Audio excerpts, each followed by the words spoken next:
یو کس ته زکات ورکې خو دا معلومات ته نشته چې دا سړی مستحق دی او که نه دی، په دې کس باندې زکات کیږي او که نه کیږي. نو په دې صورت کې بیا څه کول پکار دي؟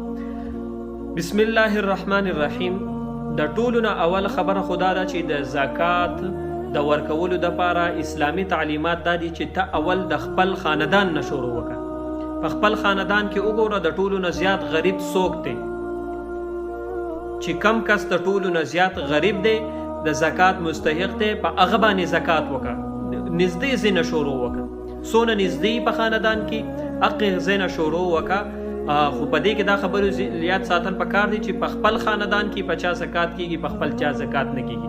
دا خبرې په کې یاد وساتئ. نور د خپل خاندان نه شروع وکړه، نو هغه به ته ویښ نه پیژني چې دا سړی مستحق دی، غریب دی، نه دی، نو دا به ته پیژني.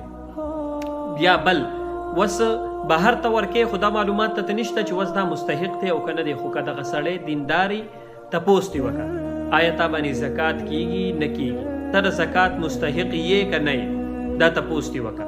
چې هغه وایي د زکات مستحق یم بالکل، نو زکات ورکړه. که هغه وایي چې نه یم هغه له مه ورکوه. صحیح ده.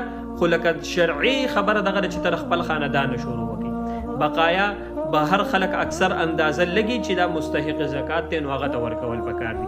بقایا کم کسان داسې دي چې هغه خپل زکات ورکول غواړي او خیرات صدقات کول غواړي، خو داسې ورته پته نه لګي. نو مخکې مونږ به یو ویډیو کې ویلو چې زموږ سره داسې دنیا زګونه دي چې هغه د زکات مستحق دي او د صدقاتو مستحق دي.